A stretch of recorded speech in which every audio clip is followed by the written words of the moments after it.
Now, the last one I'm going to show, and this is kind of the bonus, kind of like, getting the prize out of the bottom of the cereal box first, that kind of thing, right? So what I'm going to show is how you can use other objects to do the same thing. And what I'm showing here, very rudimentary stuff. Don't get wrapped around the axle, because you can use your imagination. You could use almost anything. So what I'm going to do is I'm going to do the same thing I was showing before, the horseshoe. So instead of just using my hands now, I'm going to grab my old trusty horseshoe. And what I'm going to do is hold the horseshoe and bringing my arms inward, pushing. And then I'll hold it, 10, 15 seconds. Then what I'm going to do is trying to bend the horseshoe, pulling outward, but feeling it, keeping my arms low. You don't want to be up here, you want to torque your shoulder. And I want to feel those muscles engaging as I'm trying to pull this thing apart, feeling it all the way up to the shoulders, right? Then, keeping the tension on it, pushing inward, I like to circle.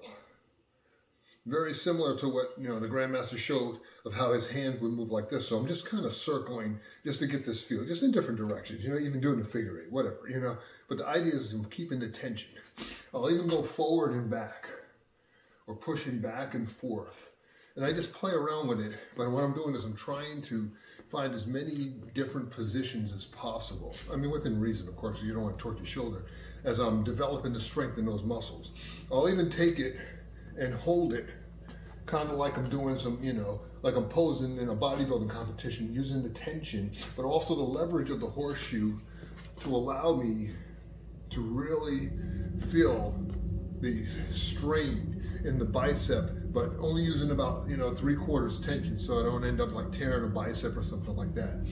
The other thing I'll do is use my medicine balls, doing the same thing, pushing inward with the medicine ball, then keeping tension, rolling the ball, moving it all around, making circles, all kinds of stuff, pushing forward, pushing back, and just really kind of being as creative as possible.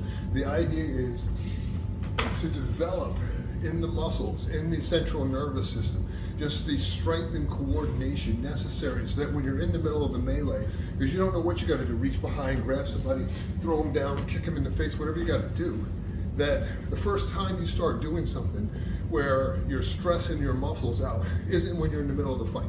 I mean, obviously in a real fight, you're just going to go for it and do what you got to do and worry about going to the hospital later. I get that. But if you have the time, if you have the opportunity to condition your body to do certain things or to be able to withstand certain stressors, why wouldn't you want to take the time to do that?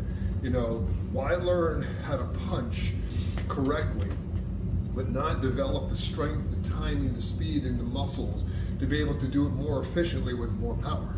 It just makes no sense to me. In Warrior Flow, while we don't talk about it a lot, maybe not as much as we should, we believe that physical fitness is a big part of self-defense. I mean, what's the use of being, able to protect yourself, but also you're so unhealthy, you could fall over any day. So we're big on, taking care of yourself. We look at self-defense not just as knowing how to kick, punch, slap people across the side of the head, but also conditioning your body within reason.